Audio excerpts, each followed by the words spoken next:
네, 안녕하세요 여러분. 소득세법 차근차근 정리 잘 하셔야 됩니다. 우리가 디테일하게 외워야 될 것들이 많기 때문에 마지막까지 여러 번 반복해서 보시면서 그런 거 작은 실수하지 않도록 주의 잘 하고 계시죠. 자, 어느새 우리가 또 소득세법도 막 이렇게 흘러오다 보니까 마지막 소득들만 남았습니다. 오늘 저랑 살펴볼 거는 연금소득하고 기타소득 이렇게 이제 남아있는 두 가지 소득만 마저 정리를 할 건데요. 그동안 이야기했던 뭐 사업소득이라던가 근로소득에 비해서 중요도가 높지는 않아요. 하지만 이제 다른 지문하고 섞여서 출제될 가능성이 상당히 높고 단순히 지금 교재에 나와 있는 내용을 여러분들이 그냥 읽기만 해서는 이해가 안 되실 거예요. 이해가 안 되시기 때문에 제가 말씀드리는 딱 요 정도 수준만 여러분들 기억을 하고 정리하시는 게 제일 좋습니다. 교재는 355페이지고 하나씩 볼게요. 자, 연금소득이라는 게 뭐죠? 우리 이제 근로소득하고 조금 유사하긴 한데 연금소득이라는 거는 일정한 나이가 되었을 때 그때 이제 연금으로 수령받는 마치 이제 그 근로하고는 다르지만 매달 받는 월급 같은 그런 것들 이야기합니다.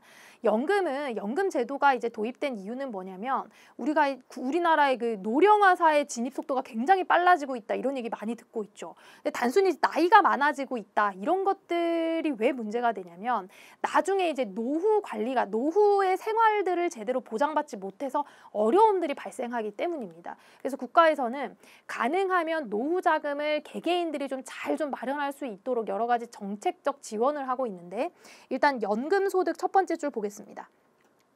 노령화 사회로의 진전에 따라서 노후자금 마련의 중요성이 굉장히 커지고 있어요.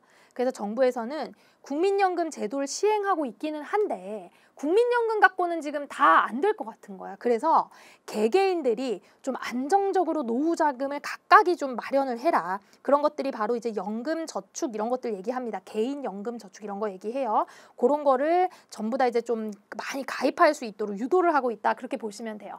자, 그러면 일단 연금소득이라는 거는 우리처럼 이렇게 한창 근로소득이 발생하거나 일을 하고 있을 때는 연금소득이 발생할 리가 없지만 60세, 65세 이상이 되어서 연금 수령 나이가 되면 발생하는 소득을 이야기해요.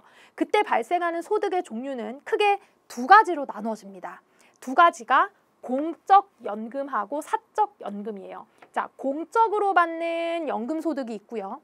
사적으로 내가 가입해서 받는 연금 소득이 있다 이렇게 생각하시면 돼요. 공적연금은 대표적으로 국민연금이 있죠. 교재 한번 볼까요?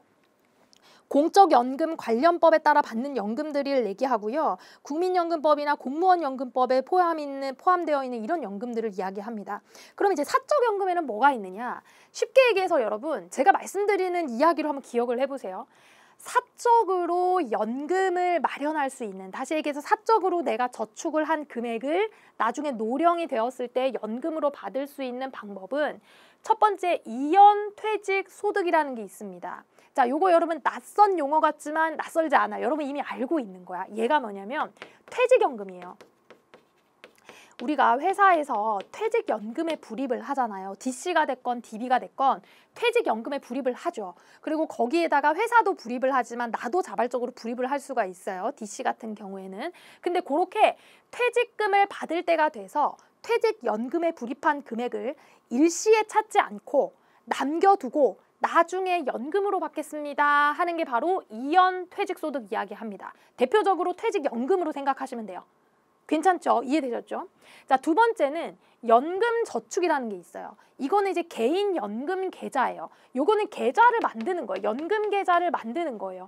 은행이나 보험회사에다가 저 연금으로 좀 일정액을 납입하고 싶어요. 불입하고 싶어요. 그러면 개인 계좌가 만들어지는데 뭐 한 달에 10만 원이 됐건 30만 원이 됐건 쭉 불입을 했다가 그걸 나중에 뭘로 받겠다? 연금 소득으로 수령하겠다. 일정 나이가 돼서. 그게 이제 개인 연금저축을 이야기하는 겁니다.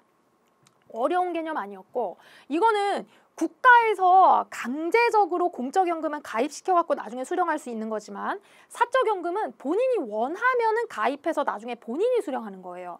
그러면은 얘를 장기간 동안 잘 계좌로 운영을 하건 뭐 이렇게 보관을 하고 있겠죠. 그랬을 때 요 금액에 대해서 뭐가 발생해요? 운용 수익이 발생합니다. 이자 소득이 될 수도 있고요. 뭐 배당 수익이 될 수도 있고 뭐가 됐던지 간에 운용 수익도 발생하는데 얘도 당연히 원본에 가산되어서 나의 연금 소득을 연금소득을 형성하겠죠. 그래서 실질적으로 사적 연금소득은 크게 요렇게 세 가지 종류가 있다라고부터 여러분 개념을 잡으세요. 표 두 번째 볼게요. 사적 연금소득, 연금 저축 있죠? 연금 저축이 연금 계좌 얘기하는 거예요. 이연 퇴직소득 있죠? 요거 내가 퇴직연금에 불입했던 거 이연시켜서 노령에 받는 거 그거 얘기하는 거예요. 그리고 얘네에 대한 운영 수익들을 연금의 형태로 수령하는 걸 우리는 연금소득이라고 합니다. 자, 비과세 연금소득 가볍게 읽어봅니다. 뭐 유족연금, 자개연금, 장애연금, 상해연금 이런 거. 그리고 산업 산재에 따라서 받는 각종 연금, 국군 포로 이런 연금들이 있습니다. 읽어보고 그냥 넘어가고 연금소득 금액 계산 한번 볼게요. 자, 일단 연금소득은 총 연금 수령액에 내가 받는 총 연금 수령액, 내가 이제 국민연금도 받을 수 있고 내가 저축했던 개인연금을 통해서 연금을 받을 수도 있죠. 그런 식으로 받은 총 연금액에다가 뭐를 빼죠? 연금 소득공제액을 빼게 돼 있어요. 이거는 근로소득하고 마찬가지죠. 연금 소득 공제를 차감해서 뭐가 구해지냐면 연금 소득 금액이 구해져요. 그렇죠? 요게 이제 근로소득하고 동일한 구조이고 필요 경비를 별도로 차감해주기는 어려우니까 소득공제 형태로 차감을 해주겠다. 뒤에 넘어가 보시면 소득공제 표가 보이시죠? 우리 지난 시간에 근로소득공제 했던 거 하고 뭐 비슷한 형태로 이렇게 빼주면 되겠구나. 계산해가지고. 계산하는 문제 안 나오고요. 하나만 기억합니다. 900만 원을 한도로, 지금 거기 보면 작은 거 900만 원하고 한식회에서 계산한 금액 작은 거라고 돼 있죠. 그 얘기는 뭐냐면 연금 소득공제는 900만 원이 한도예요. 900만 원이 한도다. 요 정도 기억하고요. 나머지 기억 안 하셔도 돼요. 중요하지 않습니다. 표 내용 모르셔도 돼요. 자, 연금소득 과세 방법부터 봅니다. 자, 여기서부터 제가 이제 조금 말씀을 드릴 건데 일단 여러분 이렇게 생각을 해보셔야 돼. 연금이 도대체 뭐냐? 자, 연금이 도대체 뭐냐면 요게 이제 나의 인생의 타임라인이라고 한번 보죠. 그리고 여기서 이제 내가 연금을 수령받는 나이가 된 거예요. 연금을 수령받는 나이가 됐어요. 이때부터. 그러면 그 이전에 나는 계속 소득을 벌 거란 말이죠. 그쵸? 그 소득이 근로소득이 됐건 금융소득이 됐건 사업소득이 됐건 뭐가 됐건 간에 나는 이제 소득이 계속 발생해 왔을 거예요. 소득이. 돈을 벌었다는 얘기지. 내가 젊었을 때 열심히 소득을 발생하면 여기에 뭐가 붙어요? 소득세가 붙죠. 그래서 나는 소득세로 과세를 합니다. 내가 돈을 벌었고 근로가 됐건 사업이 됐건 뭐가 됐건 금융소득이 됐건 돈을 벌었고 소득세로 과세가 당연히 돼. 왜냐면 돈을 벌었으면 소득세를 내야지. 그리고 나서 남은 돈으로 나는 뭘 하죠? 저축을 해요. 그걸로 저축을 해. 그래서 나는 이제 나의 노후 자금 대비를 위해서 저축을 계속 하는 거야. 플러스 저축을 계속 해요. 그리고 난 다음에 나중에 내가 이제 할머니 할아버지가 됐을 때 내가 저축했던 이 돈으로 노후 자금을 쓴다는 얘기죠. 자, 요게 일반적인 상황이죠. 이상한 일 아니죠. 내가 돈을 벌어서 세금은 냈고요. 남은 돈으로 저축을 해서 모아놨다가 노후자금으로 쓰겠다. 이상한 상황 아니죠. 그런데 생각을 해보면 이미 내가 벌어들인 소득에 대해서 한번 세금이 과세가 되었고요. 그리고 이걸로 저축을 하는 거기 때문에 이 저축에 대해서 내가 특별한 혜택을 더 주거나 너 저축 잘한다고 뭘 더 혜택을 주거나 할 필요는 없어요. 왜냐하면 내 돈을 저축해서 내가 쓰는 거니까. 그렇죠? 그러니까 상식적으로 여기에선 잘못된 게 하나도 없는데 국가는 무엇을 유도하고 싶냐면 야, 너 돈 벌어갖고 다 쓰지 말고 저축 좀 해라. 사실은 저축을 하건 말고는 개인이 자유예요. 내가 저축을 하건 말고는 개인의 자유고 세금에 대한 어떤 혜택을 주거나 말거나 할 이유도 없는데 너무 우리가 노령화 사회로 진입하면서 노후 자금에 대한 문제가 생기니까 개개인들이 좀 직접 연금을 좀 가입을 하세요. 연금 저축을 좀 하세요. 하고 장려하기 위해서 연금 저축으로 저축한 금액을요. 소득세로 공제를 해줘요. 아니 내가 저축했다 그래갖고 내가 세금을 깎아줘. 그런 건 없거든요. 그런데 연금 저축에 대해서는 세금으로 깎아줍니다. 왜 그래요? 좀 넣으라고. 나 지금 세금 깎아줄 거니까 너 연금 저축 좀 하라고. 그런 개념이에요. 자, 그러면 보세요. 내가 연금 저축에 불입한 금액은 세금으로 깎였죠. 그럼 실질적으로 연금 저축에 넣은 금액에 대해서는 소득세 과세가 안 됐다고 보는 게 맞아요. 그러면 이 연금 저축을 나중에 노후에 연금으로 수령할 때 연금 소득으로 과세를 하겠다는 이야기입니다. 다시 너 지금 연금저축으로 저축하는 금액에 대해서 지금 소득세 안 매길게. 대신에 나중에 네가 나중에 한참 몇십 년 뒤에 연금소득으로 지금 저축했던 거를 네가 쓸 때 있잖아. 연금저축으로 네가 나중에 연금으로 수령할 때 있잖아. 그때 연금소득으로 과세할게. 만약에 네가 지금 이거 세금을 내려면 사업소득이라던가 근로소득으로 과세가 돼야 되기 때문에 세금 되게 많이 내야 돼. 근데 연금저축에 넣어놓잖아? 그럼 나중에 연금소득으로 과세되면 너 세금 되게 조금 내도 돼. 사실이 그래요, 여러분. 연금 수령해가지고 연금소득공제 빼고 연금소득금액에다가 연금세율을 곱하면요. 거의 안 나와요, 세금이.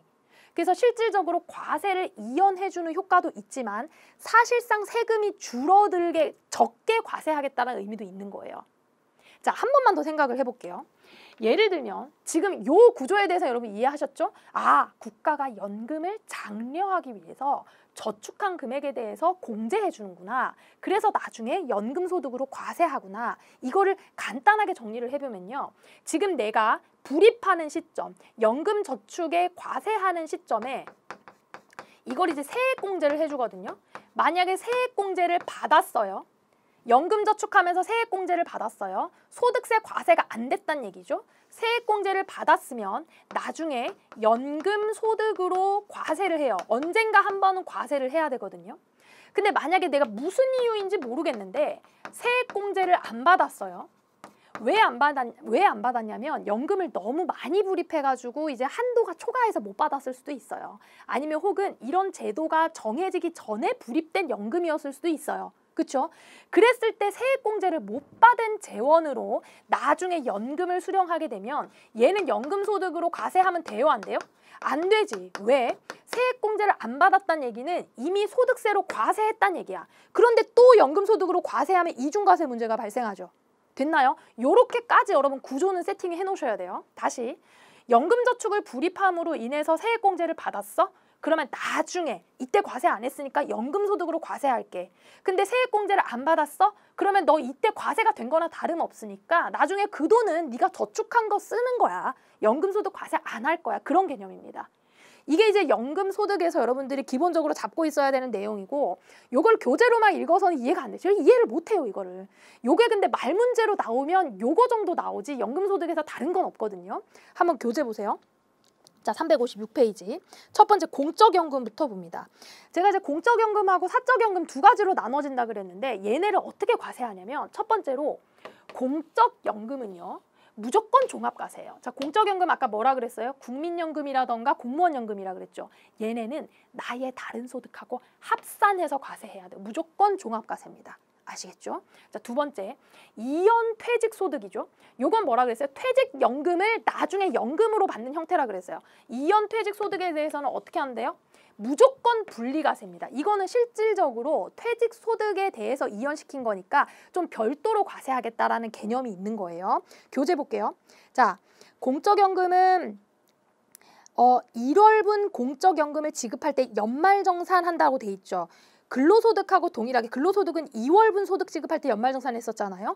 연금은 특히 공적연금은 1월분 공적연금 지급할 때 연말정산합니다. 그런 다음에 종합과세 대상 소득으로 봐서 다른 소득하고 합산해야 돼요. 사적연금 봅니다. 자, 사적연금은요. 무조건 분리과세 연금이 있는데 그게 뭐냐면 이연 퇴직소득을 연금으로 수령하는 경우 이거 얘기하는 거예요. 무조건 분리과세. 그러니까 퇴직연금을 연금으로 수령할 때는 무조건 분리과세입니다. 또 하나 볼까요? 의료 목적이라던가 천재지변이나 그 밖에 부득이한 사유로 인출하는 연금 소득에 대해서는 분리과세를 하겠다는 겁니다. 같이 기억하시고요. 선택적 분리과세는 나머지 다른 애들, 요런 애들, 연금저축 계좌나 운용수익 같은 애들은 1,200만 원의 연금소득이 안 되면요. 선택할 수 있어요. 뭘로 선택할 수 있냐면 분리과세를 하거나 종합과세를 하거나 분리과세하거나 종합과세하는 거를 선택할 수 있습니다. 기타 연금저축이나 운용수익에 대해서는. 요렇게 세 가지로 과세 방법이 일단 나눠진다. 됐죠? 종합과세, 퇴직소득은 무조건 분리과세, 나머지는 1,200만 원 기준으로 해서 선택할 수 있다. 분리를 하건 종합을 하건 자기에게 유리한 방법으로 선택할 수 있다. 그렇게 보시면 됩니다. 연금소득의 과세체제. 자, 제가 이거 읽을 건데 요거 세 줄이 요 내용이 글로 적힌 겁니다. 요 내용이 글로 적힌 거 천천히 한번 읽어볼게요. 여러분 이해가 되는지 안 되는지 들어보세요. 이해가 되는지 안 되는지. 자, 과거 우리나라는 연금보험료를 납입하더라도 연금보험료를 이렇게 납입을 하더라도 소득공제나 세액공제를 하지 않았어요. 소득공제나 세액공제를 하지 않았어. 그래서 나중에 연금소득도 과세를 안 했어. 그런데 연금을 활성화하기 위해서 연금보험료를 납입하면 세액공제를 시켜주기로 한 거야. 소득공제나 세액공제를. 그러면 나중에 수령할 때 연금소득 과세하겠다. 그 얘기잖아요. 요 문장이 지문으로 나왔을 때 여러분이 맞는지 틀린지를 분별할 수 있으시면 됩니다. 됐죠? 괜찮죠? 논리적으로 머릿속에 박으시면 됩니다. 가운데 보지 마세요. 공적연금에 X 쳐버려. 보지 마. 사적연금 볼게요. 자, 공적연금은 그냥 이런 거 가운데 있는 이런 거 환산 막 손실 이런 건 정말 세상 볼 필요가 없는 거고요. 사적연금 내려와가지고 이렇게 봅니다. 우리가 연금을 납입한다는 거는 굉장한 도전이에요, 여러분. 왜냐하면 이게 지금 1, 2년 뒤 우리가 내일 모레 일도 지금 무슨 일이 벌어질지 모르는데 20년 뒤에 내가 연금을 탈 거라고 생각하고 매월 불입한다라는 건 이거는 보통 큰 도전이 아닙니다. 이게 살다 보면은 내 맘대로 되지 않는 일이 참 많아요. 갑자기 목돈이 필요하기도 하고 막 이거 돈을 막 불입을 제대로 못 하기도 하고 그렇잖아요. 그래서 이런 식으로 끝까지 내가 받기로 약속한 때까지 불입을 다 해가지고 연금으로 수령하는 그런 대단한 일들을 하는 사람들은 진짜 대단한 거예요, 여러분. 그러다 보니까 내가 처음에는 연금으로 수령할게요 하고 얘네들 막 납입을 하다가 연금으로 수령을 못 하는 경우가 있어요. 연금 외 수령이라 그래요. 다시 얘기해서 내가 저축한 계좌를 깬다는 얘기야. 연금 계좌를 깬다는 얘기예요. 어쩔 수 없어요. 살다 보면 그런 일이 있어. 그렇죠? 그렇게 만약에 나중에 연금으로 받을게요 하고 받을 혜택은 다 받아놓고 연금으로 안 받고 중간에 해지를 해버리고 깨버리면 일시금으로 수령해버리면 자, 일시금으로 수령을 해버리면 요거에 대해서 연금소득 혜택을 주면 돼요? 안 돼요? 안 돼요. 그때 다른 소득으로 봐야 되는데 무슨 소득으로 볼 거냐라는 얘기입니다. 자, 어떤 소득으로 보느냐. 연금 외로 공적 연금 소득이나 이런 퇴직 연금에 대해서 연금 외로 수령을 하면요. 얘는 퇴직 소득으로 과세를 할 거예요. 연금 소득이 아니라 퇴직 소득으로 과세를 할 거예요. 연금 저축하고 운영 수익에 대해서 일시금으로 수령을 하잖아요. 그럼 얘는 기타 소득으로 과세를 할 겁니다. 잘 들어놓으세요. 얘를 끝까지 성공해서 나중에 내가 받을 때 돼서 연금으로 제대로 수령을 한다. 연금으로 제대로 수령을 한다. 그럼 얘네 싹 다 뭘로? 연금 소득으로 과세할 수 있게 되는 거지. 연금 소득으로 과세하는 게 세금이 제일 작아요. 제일 작아요. 그런 내용이 그 표에 있습니다. 357페이지 제일 아래쪽에 있는 표 볼게요. 자, 자기 불입분 중에서 표 첫 번째 줄 세액공제가 안 됐어. 자, 이거죠. 세액공제가 안 됐어. 그러면 연금소득으로도 과세를 안 해요. 그래서 연금을 수령하거나 일시금으로 연금 외 수령을 하더라도 둘 다 과세를 안 해. 왜냐면 세액공제 혜택을 안 받았기 때문에 내가 저축한 거 내가 깨겠다는데 뭔 상관이야. 그렇죠? 그렇기 때문에 둘 다 과세가 안 되는 거예요. 그런데 동그라미 2번 보세요. 자기 불입분 중에 세액공제 그리고 연금 계좌 운용 수입 그게 얘네 둘이에요. 연금 저축하고 운용 수입 얘네 둘에 대해서 연금에 일시 수령했다. 기타 소득으로 과세하겠다는 거예요. 하지만 연금으로 수령하면 당연히 연금 소득이지. 마지막에 이연퇴직 소득까지 와보세요. 이연퇴직 소득에 대해서는 어떻게 하겠다고? 퇴직 소득으로 과세하겠다고. 그리고 연금까지 수령하면 퇴직 소득으로 연금 소득으로 보는 거죠. 됐죠? 여기까지만 이해하시면 돼요, 여러분. 아시겠죠? 나머지는 복잡하고 사실 이제 연금은 이것보다 복잡한 내용이 더 많아요. 이거 공적연금 옛날에 막 2002년 기준으로 해서 그 전거 연금 계산해서 안분하고 막 이런 것까지는 우리 교재 안 나왔습니다. 그러니까 사실 그런 내용이 있어요. 근데 그걸 감당이 안 되니까 안 넣은 거예요. 그러니까 우리는 딱 여기까지만 말 문제 여기까지만 정리하시면 충분하다. 자, 358페이지 연금소득 수입시기 보시면 연금 지급받기로 한 날, 수령한 날 나와 있죠? 어려운 내용 아니고요. 기타 소득 갈게요. 자, 이번에는 기타 소득 이야기를 해보겠습니다. 자, 소득의 구분 중에서 맨 마지막에 있는 우리 종합소득 중 기타 소득은요. 다른 어떠한 소득으로도 구분하기가 조금 애매한 어디다가 얘를 넣을까 싶은데 과세를 안 하기는 그렇고 그런 애들을 기타 소득에다가 열거를 해놨습니다. 자, 열거를 해놨다는 얘기는 요거 조금 정리해서 외울 게 있겠구나. 이렇게 좀 생각을 하셔야죠. 기타 소득의 범위 봅니다. 얘는 하나하나 조금 꼼꼼하게 보면서 열거된 거 기억하셔야 돼요. 동그라미 1번. 저작자 외의자입니다. 저작자 외. 만약에 내가 저작자야. 예를 들면 음악을 내가 만들었어요. 그래서 내가 저작권을 가지고 있는 작곡가라고 한번 생각을 해봐요. 그러면 내가 만든 음악에 대해서 나는 저작권료를 받겠죠. 수입이 발생하죠. 그거는 무슨 소득일까? 내가 만든 음악, 그리고 나는 음악을 만드는 사업, 그러니까 사업소득이에요, 이거는. 근데 나 말고 다른 사람한테 이 명의가 넘어가는 경우가 있어요. 왜냐면 작곡가가 죽었어요. 그럼 이런 저작권들이 전부 다 상속이 돼요, 자녀들한테. 그럼 자녀들은 저작권 외해자가 되죠. 이 사람들이 그 저작권을 양도하거나 사용 대가로 수수료를 받는다 그러면 얘는 뭐가 된다고요? 기타 소득이 되는 거예요. 왜냐면 저작자가 아니니까. 뭐 그렇게 생각해 보시면 되고, 동그라미 2번에 각종 무채 재산권의 양도 대여의 대가로 받은 금품이 있습니다. 뭐 거기 적혀 있는 거, 막 광어권, 어권, 산업재산권, 뭐 이런 거, 상표권, 영어권 이런 거에 대해서 양도하거나 대여하면 뭐다? 기타 소득이다. 그런데 단이 중요해요. 단. 자, 단. 토지가 있는데, 자, 우리가 토지를요 임대하는 사업, 토지 임대 사업은요. 얘는 토지를 임대해주는 사업은 사업소득입니다. 그렇죠? 사업소득이라서 당연히 총수익금액 산입해가지고 사업소득으로 과세를 해야 돼요. 근데 요 토지 위에다가 뭐 이렇게 광고, 간판물 설치하거나 무슨 이제 전봇대 같은 거 지나가야 돼갖고 그 땅을 써야 된다거나 이럴 때는 이거를 별도의 지역권이나 지상권을 설정할 수가 있어요. 자, 토지 임대 사업은 사업소득인데 지역권이나 지상권을 임대하거나 사용하는 소득은 기타 소득이거든요. 여러분 보시면 사실상 토지 위에 이런 지역권이나 지상권 설정한 거는 사실상 토지 임대나 다름이 없어요.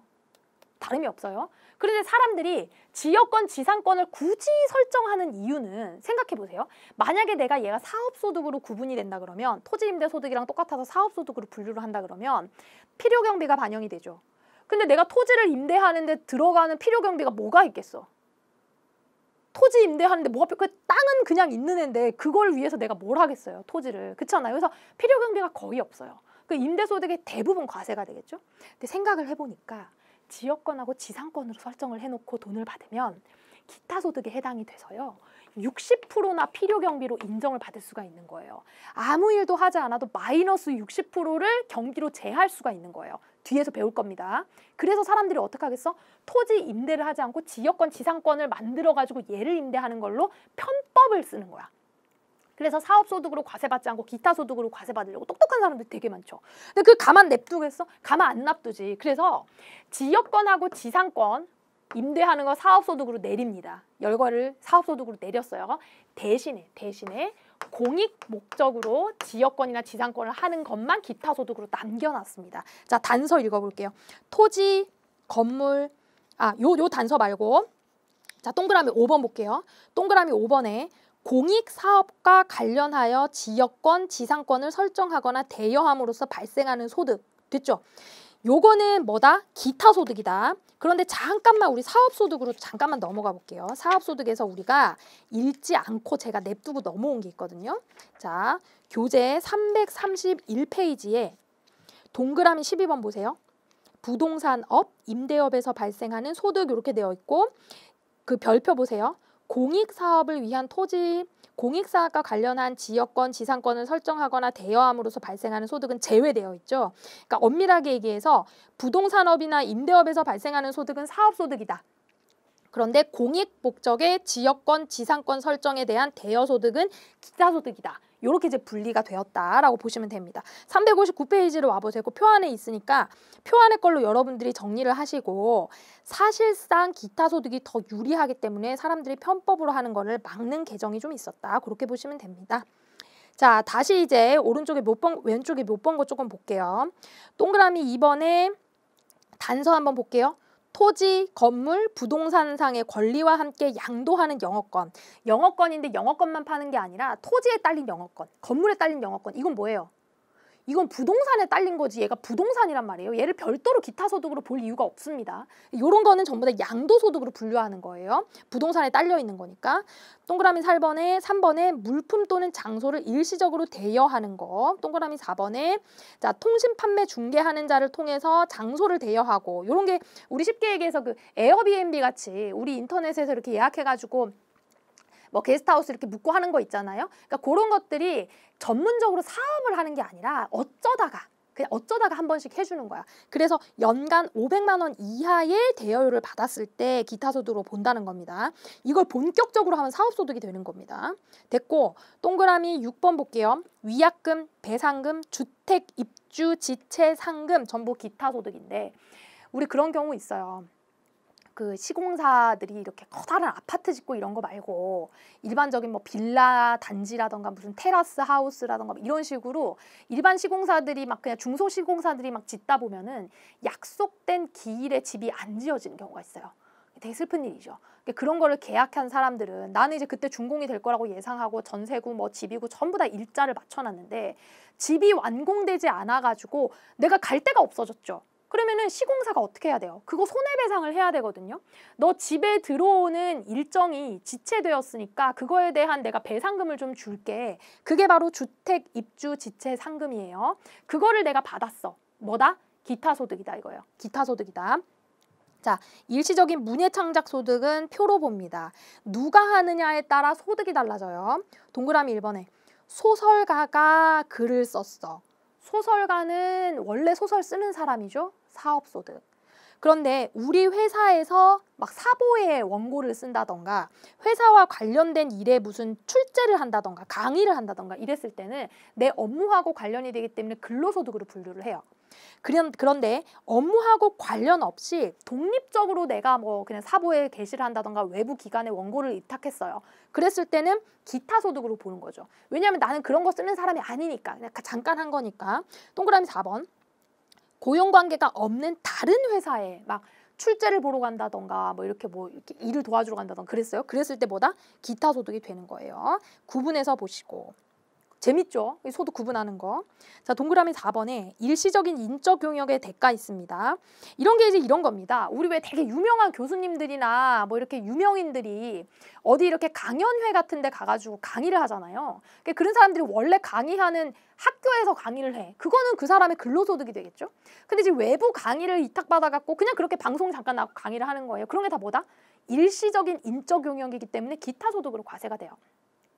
그런 내용들이에요. 뭐 라디오나 텔레비 방송에 이제 잠깐 나온다던가 아니면은 뭐 특별하게 사업적이 아니라 그냥 간단하게 뭐 이제 제공을 해주는 용역이라던가 이런 거 전부 다 일시적 인적 용역의 대가로 봐서 기타 소득이에요. 동그라미 9번에 주식 매수 선택권 행사 이익. 아까 근로소득 지난 시간에 공부할 때 여러분 주식 매수 선택권을 근로고용관계 내에 있을 때 5천만 원까지는 근로소득에서 비과세로 본다 그랬죠. 이거는 고용관계 없는 상태에서 행사한 거예요. 그거는 뭐다? 기타소득이다. 또 하나. 자, 사적연금계좌에서 연금 외 수령한 거 하고 공적연금 자기불입하고 그 운용수익을 연금 외 수령한 거. 제가 방금 보여드렸잖아. 방금 여기서 연금 소득 종류 얘기하면서 연금으로 수령할 때하고 연금 외 수령할 때 설명드렸죠. 연금 외 수령할 때 그때 개인 저축 계좌하고 그리고 자기 불입에 대한 운용 수익은 기타 소득으로 과세한다고 말씀을 드렸죠. 근데 공적연금하고 아까 뭐라 그랬어요? 퇴직연금에 대해서는 퇴직소득으로 과세한다 그랬잖아요. 일시금에 대해서 그 얘기가 요거예요. 연결해서 생각하세요. 별도로 외우려 그러면 안 외워져. 연결해서 생각하셔야 돼요. 됐고 뇌물, 종교인 소득 전부 다 이제 기타소득으로 봅니다. 근데 종교인 같은 경우에는 이제 원래 기타소득인데 내가 이제 근로소득으로 봐서 원천징수 하겠다 그러면 근로소득으로 또 볼 수 있다. 뭐 그렇게 이제 좀 디테일한 내용이 좀 있고요. 360페이지. 자, 서화 골동품의 양도. 그러니까 오래된 골동품을 양도할 때 이게 기타소득이거든요. 근데 참 이게 오래된 그 골동품이라는 게 그 소비자가가 없어. 그게 얼마에 팔 건지를 몰라요. 그러니까 거래하는 상대방이 1,000만 원이면 1,000만 원인 거고 1억이면 1억이 되는 거야. 그렇잖아요. 그러니까 그런 거에 대한 양도소득을 과세를 해야 되는 건 맞죠. 그렇죠? 그런 걸로 자금 세탁도 일어나고 하니까 그러니까 과세를 해야 되는데 도대체 무슨 소득으로 할 거냐라고 해서 기타로 넣었다는 얘기입니다.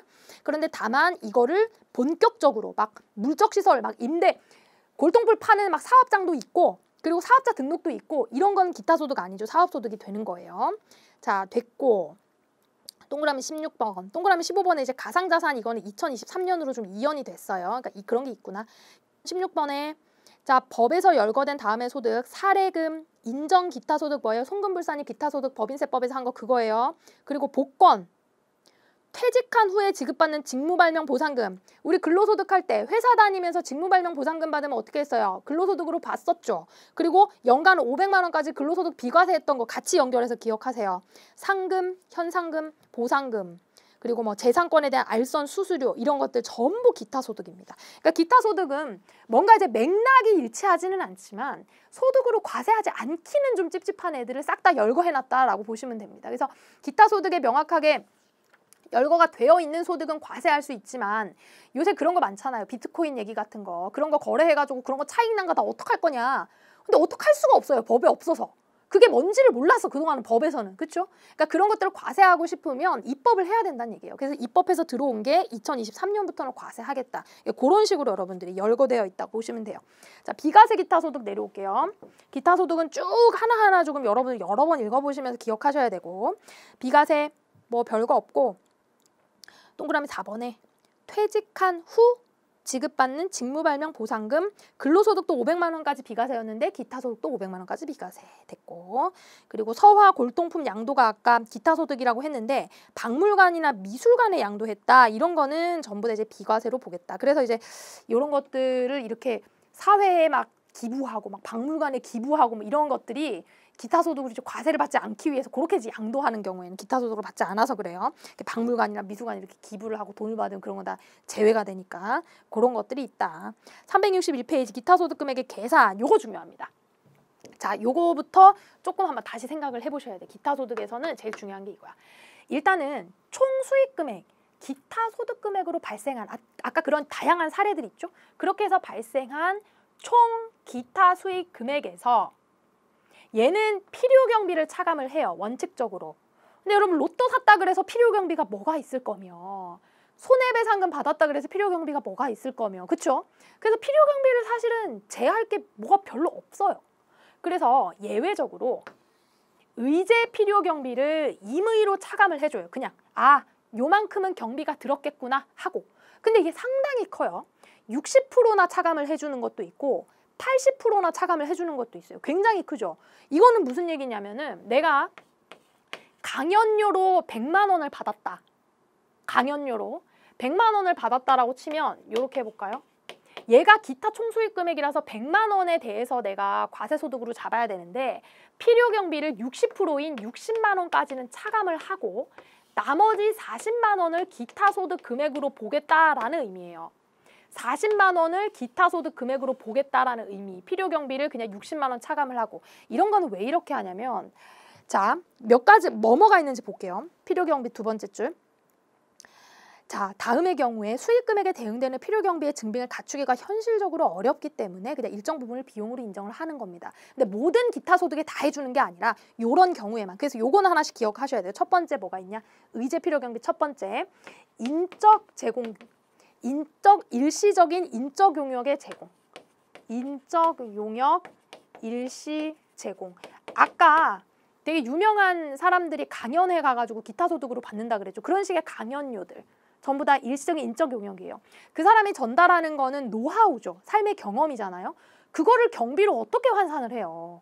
살아온 경비를 다 넣을 수가 없잖아. 그렇다고 아무것도 경비가 들지 않았어 하고 버스비만 뺏을 수는 없잖아요. 그래서 이렇게 일적 용역의 일시 제공에는 60%를 경비로 봐주겠다라는 게 있어요. 다음에 일시적인 문예 창작 소득 마찬가지죠. 원고 같은 거, 원고. 문예 창작이라는 게 이제 원고료 같은 거 얘기하는 겁니다. 마찬가지고. 동그라미 3번에 공익사업과 관련된 지역권, 지상권. 아까 설명드렸죠. 지역권, 지상권에 대해서 얘도 60% 필요 경비를 반영을 해주다 보니까 사람들이 이런 편법을 썼던 거예요. 사업소득보다 훨씬 유리하니까. 그런데 요게 지금 이제 공익에 대해서만 제한이 됐죠. 얘도 60% 필요 경비다. 동그라미 4번에 산업재산권 등 요건 이제 무채재산권을 대여하거나 양도하는 소득에 대해서 얘기하는 거예요. 무채재산권 이런 것들. 영업권 뭐 이런 거 얘기하는 겁니다. 동그라미 5번에 물품이나 장소를 대여하고 500만 원 이하의 사용료를 받은 금품 얘기하는데 요거 이제 아까 얘기했던 에어비앤비 같은 거 이런 식으로 인터넷 통신 플랫폼을 통해서 나의 물건을 대여하거나 장소를 대여하거나 그런 소득들 전부 다 필요경비 60% 반영해주겠다. 기억하셔야 되고요. 자, 80%는 좀 많죠. 요렇게 좀 많이 해주는 거는 뭐가 있냐면 일단 상금하고 부상이에요. 상금을 받았다. 그리고 어떤 오디션 같은 거 경쟁 프로그램 이런데 이제 대회에 나가가지고 상금 부상 받았다. 이런 거는 노력을 많이 했으니까 80% 경비를 해주는 겁니다. 얼마나 애를 썼을까요, 그죠? 그런 거 80% 필요 경비 인정해주고요. 주택 입주 지체 상금 아까 설명드렸습니다. 주택이 입주가 지체가 되면 손해배상금을 받는다 그랬잖아요. 이게 지금 집이 안 지어지면 진짜 곤란한 일이 많아요. 내가 지금 전세금 빼가지고 빨리 들어가야 되는데 지금 거기서는 나 나가면 들어온다는 사람이 있지. 근데 나는 나와갖고 갈 데가 없지. 그럼 어디 작은 뭐 단칸방이라도 구해야지, 월세방이라도 구해야지. 그러면 손해가 이만저만이 아닙니다. 그랬을 때 필요경비 없이 그냥 막 이걸 다 과세하겠다? 너무하잖아, 국가가. 그래서 그럴 때 80% 필요경비 해주겠다. 그런 내용이에요. 그리고 또 이제 독특하게 아래쪽에 있는 건 요건 이제 작년 개정 사항인데 서화나 골동품의 양도로 인해서 발생하는 소득에 대해서 우리가 기타 소득으로 잡는다 그랬잖아요. 근데 이제 그래. 기타 소득으로 과세하는 건 오케이 인정하는데 이거 전체 금액에 과세하는 건 너네 너무한 거 아니니? 그래서 필요 경비를 90%까지 인정해 주는 걸로 해서 하나가 더 들어갔거든요. 그래서 요거는 이제 참고로 기억을 하셔라. 사실 중요한 건 요거 두 개 구분하시는 거, 요 내용 구분하시는 거. 됐죠? 그래서 양도가 1억까지는 서화 골동품은 90%까지 필요 경비 인정될 수 있다. 1억 원 초과하면 80%다. 됐고요. 넘어갑니다. 362페이지. 자, 그러면 기타 소득은 어떻게 과세할 건데요? 기타 소득은 기본적으로 종합과세. 동그라미 1번 보세요.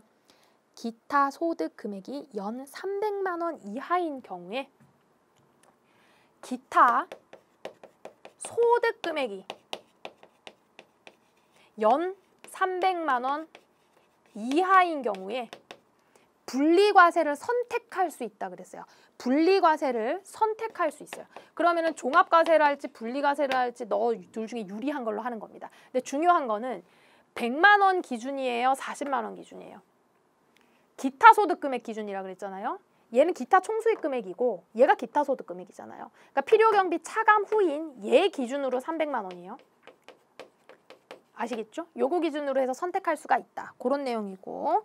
자, 연금계좌 운용 실정에 따라 증가된 금액을 연금 외에 수령한 경우 자, 기타 소득 과세 방법은 여기에서 일단은요. 20% 원천 징수예요. 원천 징수 세율이. 기타 소득은 보통 우리 그 급여라던가 다른 소득 같은 경우 금융소득도 생각을 해보세요. 내가 받은 총수익 금액의 원천 징수를 했었잖아요. 근데 기타 소득은 독특하게 기타 소득 금액 얘한테 원천 징수를 해요.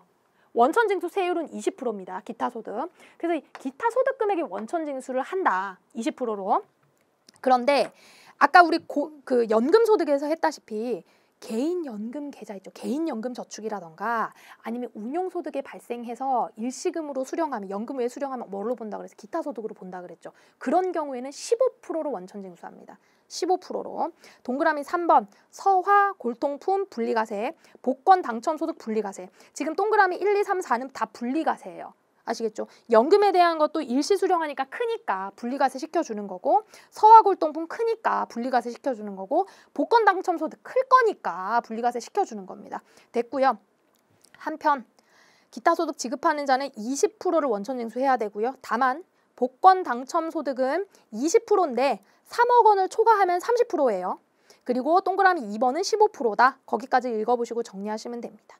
자, 기타 소득 수입 시기 지급받는 날 현금주의겠죠. 당연히 일반적인 기타소득 지급받는 날. 자, 양가로 이번에 법인세법에 따라 처분된 기타소득이 뭐예요? 인정기타소득, 법인세법 송금불산입 기타소득한 거. 인정기타소득은 뭐다? 결산 확정일입니다. 아래에 있는 거 중요하지 않고요. 350페이지 잠깐 갑니다. 자, 350페이지에 우리가 자 근로소득 할 때 여기에 있는 표를 제가 잘 보라고 말씀을 드렸었어요. 여기 있는 표를 잘 보라고. 자, 요렇게 X1년, X2년. X2년 3월 31일에는 X1년에 잉여금을 처분하는 주총이 열린 거죠. 잉여금을 처분한 주총도 열리고 그리고 손금 불산입, 소득 처분한 거, 상여, 배당, 또 뭐 있어요? 기타 소득에 대해서 세무 조정이 3월 달에 결정이 되는 거예요. 그렇죠? 결산 확정일, 잉여금 처분일 전부 다 주총일이야. 주총일. 꼭 3월 30일이 아닐 수도 있어요. 어쨌든 그 전에 언젠가야.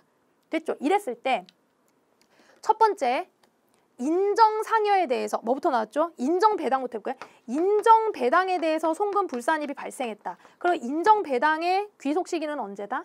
잉여금 결산 확정일, 그렇죠? 잉여금 처분하기로 한 결산 확정일. 요게 이제 결산 확정일, 동일한 날이라고 다 보셔도 돼요. 확정일이니까 인정계배당에 대해서는 X 2년 귀속이에요.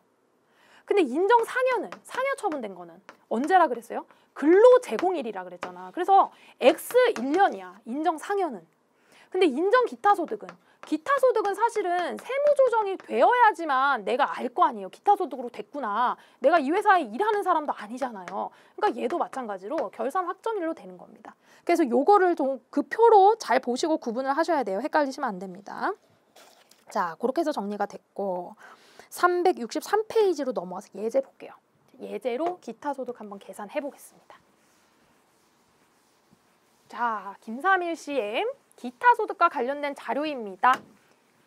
기타 소득 중 원천 징수할 세액과 종합소득에 포함되는 기타 소득 금액을 계산하시오 이랬어요. 지금 뭐를 계산하라 그랬냐면 원천 징수할 세액, 지방소득세 포함 그랬죠? 원천 징수가 원래 20%라 그랬잖아요. 근데 20%에 10%인 지방소득세까지도 원래 같이 원천 징수해야 돼요. 그래서 결국 요거 두 개 합쳐서 22%를 원천 징수해야 된다라고 보시면 되고, 자, 종합소득에 포함되는 기타 소득 금액을 계산하시오 그랬습니다. 뭐를 계산하라고? 기타 소득 금액, 필요경비 차감한 기타 소득 금액, 그리고 종합소득에 포함되는, 다시 얘기해서 분리과세하지 않는 계산하라 그랬어요. 해볼게요. 첫 번째, 복권 당첨금. 먼저 필요경비가 있는지 없는지부터 볼게요. 복권 당첨금 필요경비 있어요, 없어요? 없죠. 없어요. 필요경비 다른 건 없다고 했으니까. 그리고 얘는 60% 80% 뭐 사유 없잖아요. 그럼 얘는 종합소득이 될까요? 종합합산소득이에요? 아니죠. 무조건 분리라 그랬잖아. 분리. 복권은 분리라 그랬죠. 그럼 원천징수는 얼마를 할까? 원천징수 세액은 얼마예요? 22% 하면 되죠. 그런데 복권 당첨금에 대해서 3억 초과할 때 30%라 그랬었잖아요. 지금 얘는 22%만 하면 돼요. 500만 원에 22%를 하면은 110만 원이에요. 됐죠? 자, 강연료 봅니다. 얘는 필요경비 있어요, 없어요? 있지. 필요경비 60% 있잖아요. 26에 12 해갖고 60% 필요경비가 있는 애야, 얘는. 맞죠? 그러면은 얘는 종합소득에 합산해요, 안 해요? 합산할지 안 할지 들어가는 애예요. 선택할 수 있는지는 다 해봐야 알고. 됐죠? 그러면 얼마야?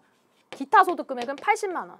요게 소득금액, 기타 소득금액을 종합소득에 합산하는 기타 소득금액, 필요경비 뺀 소득금액을 계산하는 거니까. 그러면 원천징수는 지금 얘한테 22%예요, 얘한테 22%예요.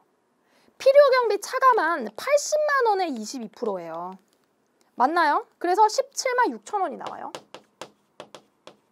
요거 지금 22% 제가 하고 있습니다. 자, 법인세법상 기타로 처분된 금액, 인정 기타 소득이죠. 자, 인정 기타 소득에 대해서 얘는 필요경비 있어요, 없어요? 없죠. 필요경비 없죠. 그런데 기타 소득 금액에는 들어가죠. 전체 금액이. 원천징수할 세액은 얼마다? 22만 원이다. 22%니까. 자, 원작자로서 받은 원고료입니다. 내가 원작자로서 받은 원고료니까 이건 어떻게 될까요? 필요경비가 60% 반영하면 되겠죠? 얘도 60%니까 2, 3은 6. 3, 6, 18이죠. 60%. 6, 3, 18, 180이 빠져야 되죠? 그렇죠? 60%니까 60% 필요경비니까 180만 원이 빠지고요. 120만 원이 기타 소득 금액으로 이렇게 잡힐 겁니다. 됐죠? 그래서 종합소득에 합산할 수 있는 기타 소득 금액은 이렇게 더하면 되는 거예요. 그래서 얼마가 나오냐면 300이 나오고, 마지막에 원천징수세액 여기 120에 대해서도 22%로 하면 되죠? 그러면은 26만 4천 원이 나와요. 26만 4천 원 이렇게 계산이 되고, 원천징수를 그래서 다 당한 세금은 얼마다?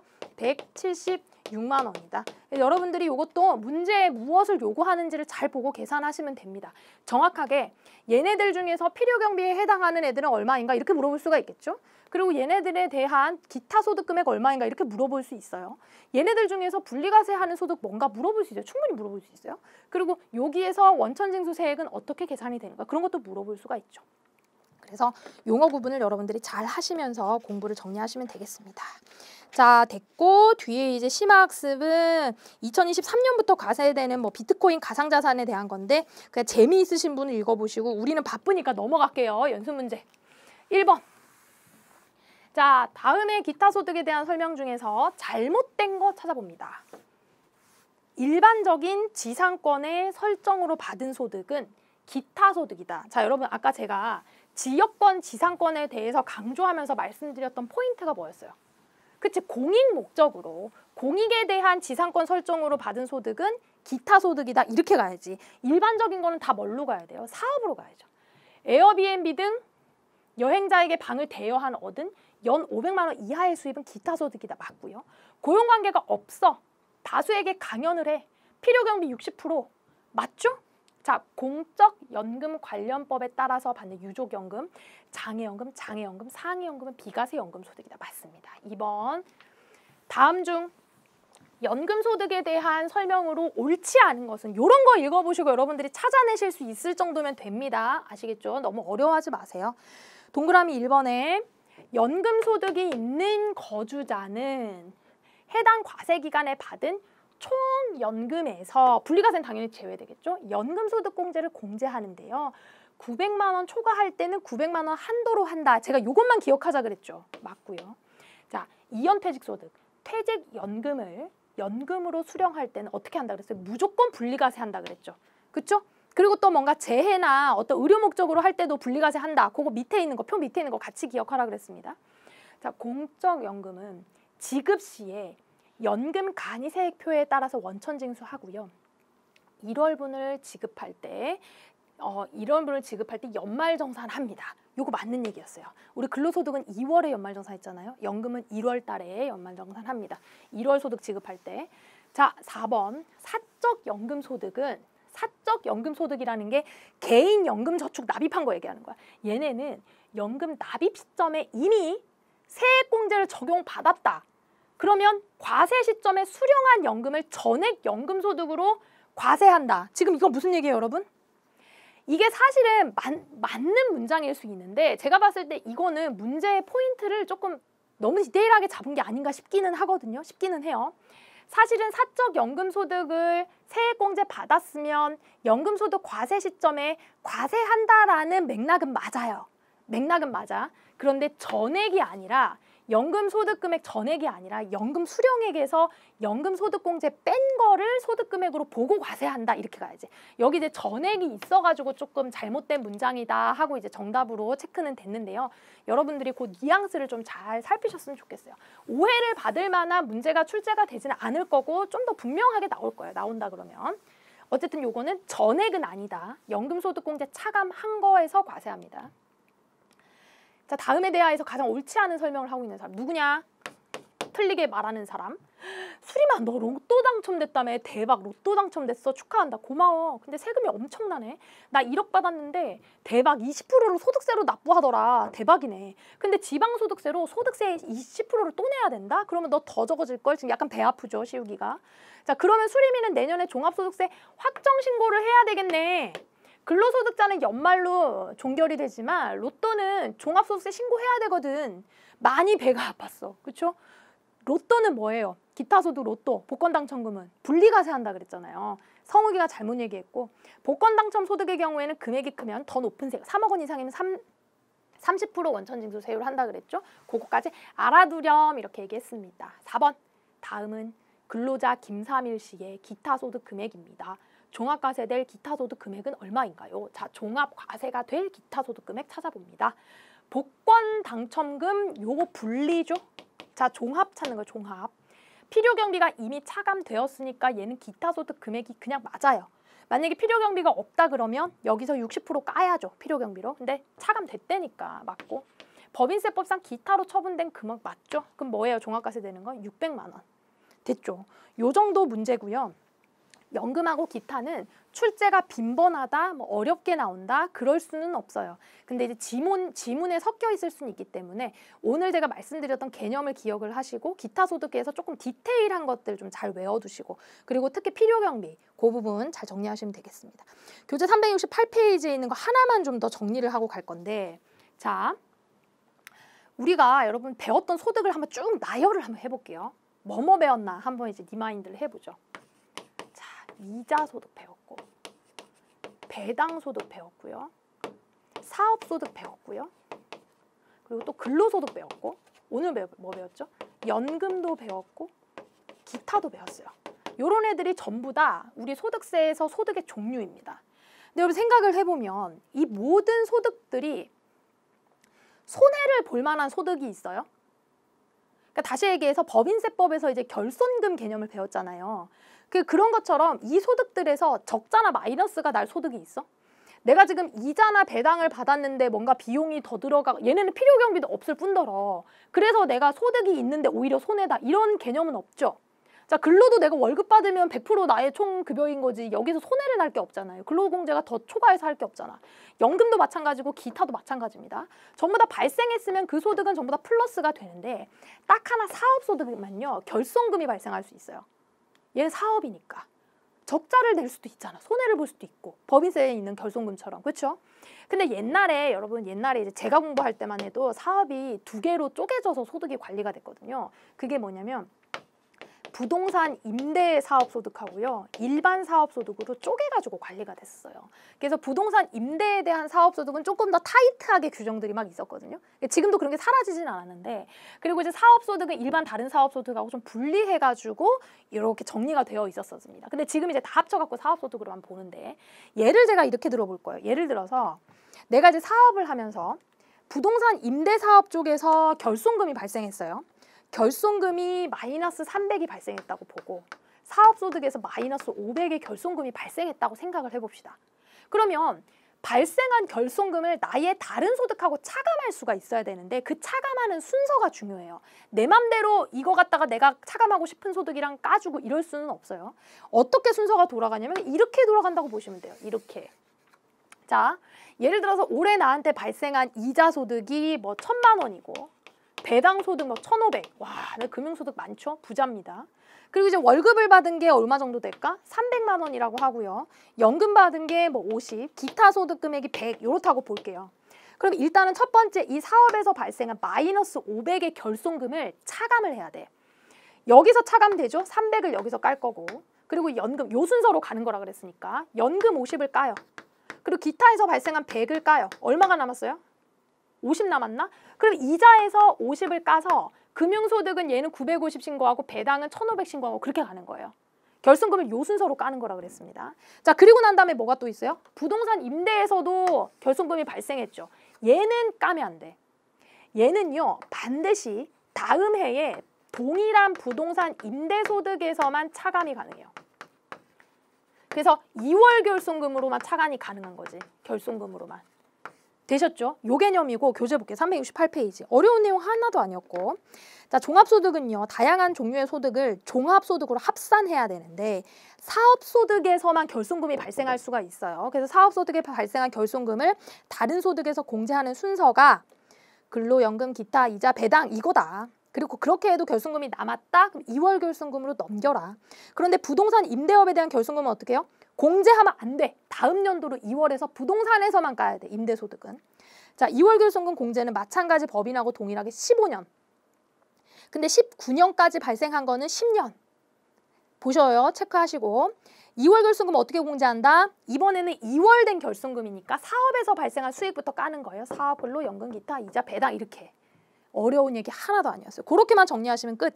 자, 369페이지. 부동산 임대업에 대한 2월 결손금은 당연히 부동산 임대업에서만 공제하는 거고 2월 결손금 공제 배제에서 보세요. 해당 과세기간 소득금액에 대해서 추계 신고를 하는 경우가 있습니다. 자, 추계 신고라는 건 이런 거예요. 추정해서 계산하겠다. 무슨 얘기냐면 우리 회사에서 발생한 매출이라던가 비용 같은 것들을 하나도 장부를 안 만들어 놓은 거야. 그렇다 그래서 과세를 안 할 수는 없거든요. 그러면은 야, 너네 그러면은 사업에서 얼마나 매출이 나오는지 추정을 해보자. 그러니까 그 추정을 해가지고 계산을 하는 거예요. 그렇게 해서 이제 세금을 매기는 거기 때문에 거기에다가 결손금이 발생했다고 결손금 차감해주고 그런 짓은 안 합니다. 왜냐하면 지금 심지어 세금까지 추정해서 계산했는데 결손금은 어떻게 정확한 줄 알고 빼줄 거예요. 그래서 추계조사 결정하는 경우에는 2월 결손금 공제 규정을 적용하지 않는다. 여기까지 딱 정리하시면 됩니다. 연습 문제 가볼게요. 1번. 다음 중 소득세법상 결손금 공제에 대한 설명입니다. 옳지 않은 거. 자, 사업소득의 2월 결손금은 통산 후 남은 결손금을 다음 연도로 이월시킨다. 됐죠? 2월 결손금은 다른 소득하고 통산을 하고 그리고 남으면 또 이월시켜요. 자, 부동산 임대업에서 발생한 거는 다른 소득하고 통산하지 않습니다. 맞죠? 2022년에 발생한 결손금은 종료일부터 10년 내에 종료하는 과세기간의 소득금액에서 계산 시 먼저 발생한 것부터 순차로 공제하는, 이거 법인세, 소득세 다 똑같다 그랬죠? 15년입니다. 언제? 2019년까지는 2019년 이전에 발생한 거는 10년이라 그랬어요. 이렇게 구분하셔야 돼요. 사업소득의 결손금은 법에서 정한 순서에 따라 공제한다. 3번이 잘못됐습니다. 2번 문제. 자, 김영인 씨의 2022년 소득 자료입니다. 5월 말까지 신고해야 할 종합소득 금액을 구하시오. 전부 다 소득 금액으로 이렇게 나와 있기 때문에 여기 자체에서 뭐 필요경비 더하고 공제 빼고 뭐 이런 것까지 생각할 필요는 없고 여기서 종합소득 대상만 구분을 해보면 좋을 것 같아요. 일단 근로소득 금액 1,200만 원 종합과세 해야죠. 퇴직소득 금액은 분류잖아. 얘는 분류과세죠. 종합과세 하면 안 되지. 자, 사업소득 금액 해야지 당연히. 자, 기타 소득 금액 480인데 강사료 수입으로 필요 경비를 이미 공제한 후라 그랬죠. 자, 이런 거 오해 없도록 나와 있으니까 얘는 그대로 종합과세 하면 됩니다. 그리고 300만 원 넘었기 때문에 이거 뭐 분리할 수 있는 거 아니에요? 뭐 그런 얘기 할 필요 없어요. 됐고, 맞아. 이자 소득 금액 얼마 나왔어요? 1,520만 원 나왔는데 얘는 종합과세다 아니다? 2,000만 원 이하니까 얘는 금융소득 분리과세로 빠지는 거지. 조건부 종합과세로 봐가지고. 됐죠? 그럼 들어갈 거 뭐죠? 1,200, 1,500, 480이네. 1,200, 1,500, 480. 그러면 3,180만 원 이렇게 나옵니다. 됐죠? 자, 이번 문제는 이 중에서 분류과세라던가 분리과세를 여러분들이 찾을 수 있는가를 묻는 문제였습니다. 자, 여러분 이렇게 우리가 소득세법에서 공부해야 되는 소득의 종류, 특히 종합합산과세를 해야 되는 소득의 종류는 오늘 다 배웠습니다. 아직까지 남았어요. 소득세법 이제 겨우 절반 했거든요. 여러분들 그때그때 수업하신 거 까먹지 않도록 잘 정리하시고 너무 어렵게 외우려고 생각하지 마시고요. 여러 번 반복하면서 눈에 익히시는 게 가장 좋은 방법입니다. 고생 많으셨고요. 다음 시간에 계속해서 공부하겠습니다. 감사합니다.